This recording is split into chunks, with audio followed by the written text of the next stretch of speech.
পুনৰ এবাৰ চাৰেনৰ শব্দত কঁপি উঠিছে ইজৰাইলৰ আকাশমাৰ্গ। ইজৰাইলৰ আকাশমাৰ্গ কঁপি উঠিছে চাৰেনৰ শব্দত পুনৰ কঁপি উঠিছে ইজৰাইল আমেৰিকা লগতে ইৰাণৰ যি যুদ্ধ হ'বলৈ গৈ আছে এক ভয়ানক পৰিস্থিতিৰ সন্মুখীন হ'ব দেখিবলৈ পোৱা গৈছে। আৰু দেখিবলৈ পোৱা গৈছে যে ইৰাণৰ এবাৰ ৰাজধানী তেহৰানতো অতি বেয়াকৈ আক্ৰমণ কৰিছে আৰু তাৰ পাছতেই ইৰাণেও প্ৰত্যুত্তৰ দিবলৈ সাজু হৈছে। আৰু ইৰাণে প্ৰত্যুত্তৰ দিবলৈ সাজু হোৱাৰ সময়তে এইবাৰ ইজৰাইলত বাজি উঠিছে চাইৰেনৰ শব্দ। যিকোনো মুহূৰ্তত চাৰখাৰ হ'বলৈ গৈ আছে ইজৰাইল। এক ডাঙৰ খবৰ লৈ আহিব চেষ্টা কৰিছোঁ। যুদ্ধৰ যি ভয়ংকৰ পৰিস্থিতি সেয়া সম্পূৰ্ণৰূপে বেয়াৰ দিশলৈ গতি কৰিছে। আচলতে ইৰাণত যি ধ্বংসলীলা চলাইছিলে সেই ইৰাণৰ ধ্বংসলীলা চলোৱাৰ পাছতেই ডনাল্ড ট্ৰাম্পৰ ধমকি লৈ ভয় নকৰি এবাৰ ইৰাণ সাজু হৈছে আৰু পুনৰ এবাৰ ইৰাণৰ ৰাজধানী তেহৰানত অতি ভয়ানকভাৱে ইজৰাইলে আক্ৰমণ কৰাৰ পাছতেই এইবাৰ ইজৰাইল সাৱধান হোৱাৰ সময় আহি পৰিছে। ইৰাণে এবাৰ মিছাইল ড্ৰোনেৰে আক্ৰমণ কৰিবলৈ সাজু হৈ উঠিছে আৰু যাৰ বাবে চাইৰেনৰ শব্দত আকৌ এবাৰ কঁপি উঠিছে ইজৰাইল। আমি সবিশেষ খবৰ লৈ চেষ্টা কৰিছোঁ এই যুদ্ধৰ শেষ পৰিণতি কি হ'বলৈ গৈ আছে। এক ভয়ানক পৰিস্থিতিৰ দিশে হৈ আছে। চাইৰেনৰ শব্দত আকৌ এবাৰ কঁপি উঠিছে ইজৰাইল। এক ডাঙৰ খবৰ লৈ আহিব চেষ্টা কৰিছোঁ। ইৰাণৰ ৰাজধানী তেহৰানত ইজৰাইলৰ আক্ৰমণৰ পিছতেই এইবাৰ ইজৰাইলত হাই এলাৰ্ট জাৰি কৰি দিয়া হৈছে। চাইৰেনৰ শব্দত কঁপি উঠিছে ইজৰাইলৰ প্ৰতিখন চহৰ।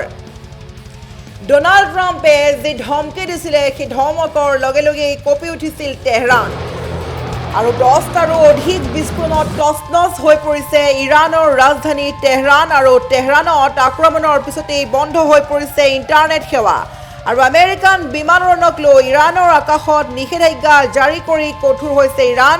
আৰু আমেৰিকাক প্ৰত্যুত্তৰ দিবৰ বাবে শক্তিশালী মিছাইল লৈ আকাশমাৰ্গলৈ ইৰাণী সেনাৰ যুদ্ধ বিমান দেখিবলৈ পোৱা গৈছে। আৰু এই মুহূৰ্তত আমি দেখাই আছোঁ কেইটামান দৃশ্য কিদৰে ভয়ানক পৰিস্থিতিত ঢাল খোৱা দেখিবলৈ পোৱা গৈছে। আৰু ইজৰাইললৈ লক্ষ্য কৰি এবাৰ ইৰাণী সেনাৰ শ যুদ্ধ বিমান দেখিবলৈ পোৱা গৈছে।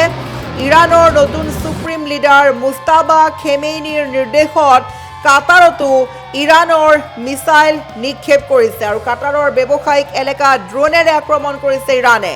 ওমানৰ তেলৰ টেংকাৰতো ইৰাণে আক্ৰমণ কৰিছে আৰু আক্ৰমণৰ মাজতেই দুৰ্ঘটনাত পতিত হৈছে ইৰাণী সেনাৰ বিমান। নিহত হৈছে 4 ইৰাণী সেনা। দিনে নিশায়ে মধ্যপ্ৰাচ্যত বৃদ্ধি পোৱা উত্তেজনাত এতিয়া স্থবিৰ হৈছে পশ্চিম এছিয়া। মুঠৰ ওপৰত এতিয়া ইজৰাইলত লাগিছে হাহাকাৰ। ইৰাণক যেতিয়া চাৰখাৰ কৰিছে তাৰ পাছতে ইৰাণ সাজু হৈ উঠিছে মিছাইল ড্ৰোনেৰে আক্ৰমণ কৰিবলৈ, যাৰ বাবে এবাৰ শ মিছাইলেৰে ইজৰাইলত আক্ৰমণ কৰিছে ইৰাণে। বৰ্তমানলৈকে 28 জনৰ মৃত্যু পৰ্যন্ত হৈছে আৰু যাৰ বাবে ইজৰাইলত লাগিছে হাহাকাৰ। হাৰ মনা নাই ইৰাণে। বাৰে বাৰে কৈছোঁ ইৰাণে হাৰ মনা নাই। একেলগে শ মিছাইলেৰে ইজৰাইল তছনছ কৰিলে ইৰাণে। তেল আভিভত 28 জনৰ মৃত্যু পৰ্যন্ত হৈছে। হাৰ মনা নাই ইৰাণে। ইজৰাইলক তছনছ কৰি একেলগে পেলাইছে শ মিছাইল। আৰু ইৰাণৰ ড্ৰোন আক্ৰমণত তেল আভিভত 28 জন লোকৰ মৃত্যু হৈছে। আৰু ইজৰাইলৰ গুৰুত্বপূৰ্ণ চহৰত 24 ঘণ্টাই বাজি আছে চাইৰেন। ঘণ্টা ধৰি বাংকাৰত আবদ্ধ হৈছে হাজাৰ ইজৰাইলী। ইৰাণৰ সেনাই আৰম্ভ কৰিছে খেমেইনিৰ প্ৰতিশোধ। ইজৰাইলৰ ৰাজধানী তেল আভিভত হাহাকাৰ পৰিস্থিতি, যিহেতু খেমেইনিৰ যি আচলতে শেষ কৰি দিয়া হৈছে সেই খেমেইনিৰ বাবে এতিয়া প্ৰতিশোধ লৈছে ইজৰাইলৰ ওপৰত প্ৰতিশোধ লৈছে ইৰাণে, যাৰ বাবে দেখিবলৈ পোৱা গৈছে এক ভয়ংকৰ যুদ্ধলৈ পৰিণত হোৱাৰ দিশে আৰু এক অতিকৈ ভয়ানক যুদ্ধ কৰিবলৈ সাজু হৈছে। আৰু এইখিনি ক'ব লাগিব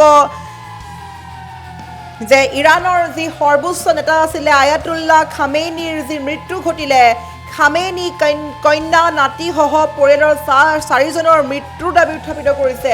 আৰু লগতে ক'ব লাগিব যে খামেইনিৰ মৃত্যুত দুখ প্ৰকাশ কৰিছে ইৰাণৰ জনতাই।